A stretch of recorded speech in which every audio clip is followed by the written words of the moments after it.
ওই জেল হইতেছে একটা জাহান্নাম। জেলখানায় একজন আরেকজনের পায়ের নিচে দাবায় রাখতে চায়, কুত্তার মতো শুইখা শুইখা ভিতরের দুর্বলতা বাইর করে ফেলায়।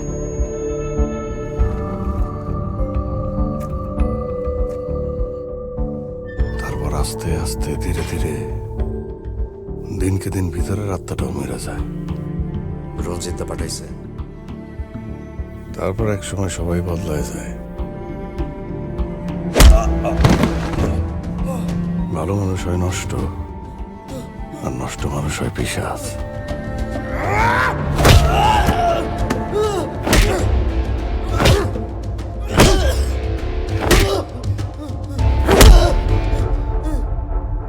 এই অপরাধ বোধের একটা পাথর না,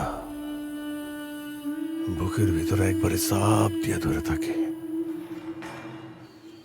এই 14টা বছর আমি আল্লাহর কাছে একটা দোয়াই করছি, যে আমি ওইখানে ওইভাবে যেন না মরি। আমার কারণে জেরিন, সোহাগের মা, আমার দাদি, আব্বা, এরা সবাই যেন আমারে মাফ করে দেয়।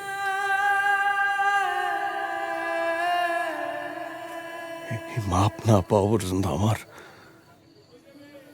আমার মুক্তি হবে না। আমার এই একটাই শুধু চাওয়া, আমি চাই সব আগের মতো হয়ে যাক।